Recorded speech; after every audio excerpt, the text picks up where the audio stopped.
Assalamualaikum warahmatullahi wabarakatuh. Perkenalkan, kami dari kelompok 5. Di sini kami akan mempresentasikan hasil diskusi kami dengan judul Pasar Persaingan Sempurna. Langsung saja kita pada materi yang pertama, yaitu pengertian pasar persaingan sempurna. Pasar persaingan sempurna merupakan salah satu pasar yang terdiri dari banyak pembeli dan penjual. Namun demikian, pembeli dan penjual secara individual atau perseorangan tidak dapat memengaruhi harga pasar. Pada pasar ini, harga yang terbentuk merupakan cerminan dari keinginan penjual dan pembeli secara keseluruhan atau bersama-sama. Pasar persaingan sempurna diklaim sebagai bentuk pasar yang paling ideal. Hal ini didasari oleh argumen bahwa pasar ini mampu menjamin terjadinya kegiatan produksi dengan sangat efisien. Walaupun dalam kenyataannya, hampir tidak ada satupun pasar yang bisa memenuhi seluruh sifat dari pasar persaingan sempurna. Pasar persaingan sempurna adalah pasar yang memiliki mobilitas sempurna dari sumber daya dan didukung oleh pengetahuan yang sempurna dari pembeli maupun penjual. Dengan demikian, kekuatan permintaan dan penawaran dapat bergerak secara bebas. Contoh pasar persaingan sempurna antara lain adalah bursa efek atau pasar modal atau pasar uang. Kemudian, ciri pasar persaingan sempurna. Yang pertama, banyak pembeli atau perusahaan dalam pasar, karena jumlah perusahaan sangat banyak dan relatif kecil jika dibandingkan dengan jumlah produksi dalam industri tersebut. Yang kedua, penjual dan pembeli tidak mampu menentukan harga. Karena demikian, banyaknya perusahaan atau penjual dan pembeli yang terdapat dalam pasar, maka keduanya tidak dapat menentukan atau merubah harga pasar. Yang ketiga, penjual atau perusahaan dapat dengan mudah masuk atau keluar ke atau dari pasar. Yang keempat, setiap produsen atau perusahaan atau penjual menghasilkan atau menjual barang yang sama atau homogen. Yang kelima, pembeli mempunyai pengetahuan yang sempurna tentang keadaan di pasar. Pembeli mengetahui tingkat harga yang berlaku dan perubahan-perubahan ke atas harga tersebut, sehingga produsen tidak dapat menjual barangnya dengan harga yang lebih tinggi dan pada yang berlaku di pasar.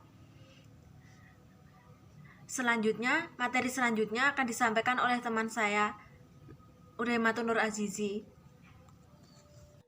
Yang pertama adalah hubungan antara total, average, dan marginal revenue. Dalam perhitungan tingkat keuntungan yang diperoleh, sebuah perusahaan akan membandingkan antara penerimaan total yang diterimanya dan biaya total yang dikeluarkannya. Berapapun jumlah barang yang dibeli atau yang ditawarkan, tidak akan menaikkan atau menurunkan harga barang. Kurva tersebut juga merupakan kurva pendapatan rata-rata atau AR dan pendapatan marginal atau MR. Di sini akan kita uraikan secara singkat mengenai dasar dari kurva pasar persaingan sempurna. Yang pertama adalah penerimaan total atau total revenue.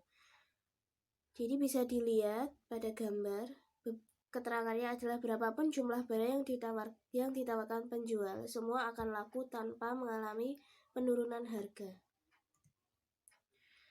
Di sini kurva tersebut merupakan pendapatan yang diperoleh dari hasil penjualan produk. Untuk pasar persaingan sempurna, kurva TL merupakan garis lurus naik yang dimulai dari titik nol. Berarti, pembeli dan penjual di pasar persaingan sempurna merupakan pengikut harga. Hal itu disebabkan karena harga. Yang kedua adalah penerimaan marginal atau MR. Adalah tambahan penerimaan yang diperoleh sebagai hasil dari penjualan satu unit produk lagi. Jadi, kurva MR sama dengan kurva penerimaan rata-rata dan kurva permintaan. Yang ketiga adalah penerimaan rata-rata atau AR. Penerimaan rata-rata dapat diperoleh dengan cara membagi penerimaan total dengan jumlah output yang berhasil dijual produsen. Pada pasar persaingan sempurna, kurva permintaan berbentuk horizontal, di mana kurva permintaan tersebut menunjukkan bahwa D sama dengan P sama dengan AR sama dengan MR. Selanjutnya, saya akan menjelaskan mengenai kurva permintaan pasar dan kurva permintaan perusahaan dalam pasar persaingan sempurna. Salah satu ciri pasar persaingan sempurna adalah setiap perusahaan tidak dapat menentukan harga atau price taker. Harga yang terjadi di pasar adalah merupakan interaksi antara seluruh produsen dan konsumen di pasar. Ciri tersebut tergambarkan oleh permintaan sebagai berikut. Bisa dilihat pada gambar A merupakan pendapatan dari pasar yang produsennya banyak, melebihi dari satu, karena di pasar banyak yang menjual barang konsumsi ataupun barang produksi. Yang B adalah perusahaan dengan mungkin saingannya 1 atau 2. Dari sini saya akan menjelaskan secara singkat kurva permintaan perusahaan yang beroperasi di pasar persaingan sempurna berbentuk horizontal. Kurva permintaan perusahaan yang berbentuk horizontal menjelaskan bahwa perusahaan hanya sebagai price taker dari harga pasar yang berlaku. Karena jumlah output perusahaan yang relatif sangat kecil dibanding output pasar, maka berapapun yang dijual perusahaan, harga relatif tidak berubah. Grafik keseimbangan dapat digambarkan dalam dua macam. Pertama, grafik keseimbangan pada perusahaan yang menghasilkan keuntungan maksimum dan grafik yang menggambarkan adanya keuntungan minimum. Kurva berbentuk horizontal memiliki implikasi hasil produksi semua perusahaan adalah homogen. Dengan demikian, apabila perusahaan tersebut menaikkan harga barang yang diproduksinya, maka tidak satupun produk yang terjual di pasar. Dalam hal ini, konsumen akan membeli produk perusahaan lain. Jumlah produksi suatu perusahaan hanya merupakan sebagian kecil dari seluruh yang dijual di pasar. Setiap perusahaan dapat menjual berapapun jumlah produknya pada harga yang berlaku di pasar dan tidak ada lagi alasan bagi perusahaan untuk menaikkan atau menurunkan harga. Selanjutnya, saya akan memberikan penjelasan secara singkat kurva keseimbangan maksimum dan minimum. Yang pertama, bisa dilihat gambar tersebut merupakan perhitungan laba maksimum yang dibuat dalam kurva laba maksimum. Berdasarkan kurva di atas, perhatikan bahwa kurva P sama dengan AR sama dengan MR merupakan garis lurus. Hal ini disebabkan karena harga konstan sehingga penerimaan tambahan dan penerimaan rata-rata dari penjualan satu unit pun konstan. Kurva ATC atau Average Total Cost turun dari kiri atas ke kanan bawah dan secara perlahan naik kembali. Titik E atau Q sama dengan 4 menunjukkan kuantitas produksi yang memberikan keuntungan maksimum, yaitu pada saat P sama dengan MC. Jika MC kurang dari P, perusahaan masih bisa meningkatkan laba dengan menambah unit produksi. Jika MC melewati harga, perusahaan harus mengurangi produksi untuk menghindari kerugian. Yang kedua adalah kurva kerugian minimum. Dari kurva dapat diuraikan sebagai berikut.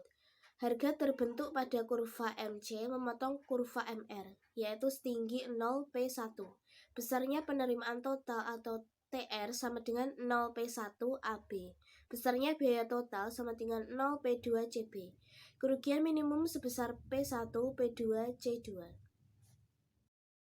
Perilaku produsen. Pengertian produksi. Produksi adalah kegiatan manusia untuk menghasilkan barang dan jasa yang kemudian dimanfaatkan oleh konsumen. Secara teknis, produksi adalah proses mentransformasi input menjadi output. Manfaat produsen di pasar persaingan sempurna. Produsen sebisa mungkin harus bisa melakukan penyesuaian dan efisiensi produksi dalam menghasilkan produk yang akan dijual karena banyak saingan besar yang muncul. Produsen tidak perlu mengeluarkan biaya untuk mengiklankan produknya. Pasar persaingan sempurna merupakan wadah yang tepat bagi para perusahaan-perusahaan kecil. Peran produsen dalam pasar persaingan sempurna. 1. Peran pasar bagi produsen sebagai tempat memperkenalkan hasil produksi, sebagai tempat untuk menjual hasil produksi, sebagai tempat untuk mengembangkan usaha. 2. Peran pasar bagi konsumen mendekatkan jarak antara produsen dan konsumen, memudahkan konsumen untuk memenuhi kebutuhan. 3. Peran pasar bagi pembangunan. Pasar dapat menyediakan barang atau jasa yang diperlukan dalam pelaksanaan. Produsen dalam pasar persaingan sempurna. Semua perusahaan produksi barang atau produk yang homogen. Produk yang homogen adalah produk yang mampu memberikan kepuasan utilitas kepada konsumen tanpa perlu mengetahui siapa produsennya. Produsen dan konsumen memiliki pengetahuan atau informasi yang sempurna. Para pelaku ekonomi, konsumen, dan produsen memiliki pengetahuan sempurna tentang harga produk dan input yang dijual sehingga konsumen tidak akan mengalami perlakuan harga jual yang berbeda dari suatu perusahaan dengan perusahaan lainnya. Output sebuah perusahaan relatif kecil dibandingkan dengan output pasar. Sempurna juga memiliki kelebihan, diantaranya mampu mendorong efisiensi dalam produksi, tidak memerlukan iklan, pembeli dan penjual bebas bertindak, harga tidak ditentukan oleh satu penjual atau oleh satu pembeli. Selain memiliki kelebihan, pasar pesaing sempurna juga memiliki beberapa kekurangan, diantaranya tidak ada dana untuk penelitian dan pengembangan produk, terbatasnya kebebasan memilih bagi pembeli, pekerja menerima upah atau gaji rendah. Sebelumnya, perkenalkan, nama saya Yuliawati dari kelompok 5. Saya akan menjelaskan skala produksi jangka panjang pada pasar persaingan sempurna. 1. Biaya total atau jangka panjang. Jangka panjang dalam pengertian ini tidak terkait dengan waktu, di mana semua faktor produksi dapat mengalami perubahan. Penyebutan jangka panjang oleh para ekonomi menandai suatu proses produksi di mana sumber daya yang digunakan tidak ada lagi yang bersifat tetap. Hal ini tentu akan berdampak pada biaya yang ditimbulkan. Dalam jangka panjang hanya dikenakan biaya total rata-rata atau ATC, merupakan biaya yang dikeluarkan untuk memproduksi seluruh output. Dan konsep biaya produksi jangka panjang, semua biaya dianggap sebagai biaya variabel atau tidak ada biaya tetap. Biaya total sama dengan perubahan biaya variabel ditulis dengan rumus LTC sama dengan LVC, di mana LTC sama dengan biaya total jangka panjang dan LVC sama dengan biaya variabel jangka panjang. Kedua yaitu biaya rata-rata. Biaya rata-rata merupakan biaya total dibagi jumlah output, ditunjukkan dengan rumus LAC sama dengan LTC per H, di mana LAC sama dengan biaya rata-rata jangka panjang dan H sama dengan jumlah output. Yang ketiga yaitu biaya marginal, adalah tambahan biaya karena menambah produksi sebanyak 1 unit. Perubahan biaya total adalah sama dengan perubahan biaya variabel, maka rumusnya LMC sama dengan delta LTC per delta H, di mana LMC sama dengan biaya marginal jangka panjang, delta LTC sama dengan perubahan biaya total jangka panjang, delta H sama dengan perubahan output. Sekian presentasi dari kelompok kami. Ada kurang lebihnya kami mohon maaf. Wassalamualaikum warahmatullahi wabarakatuh.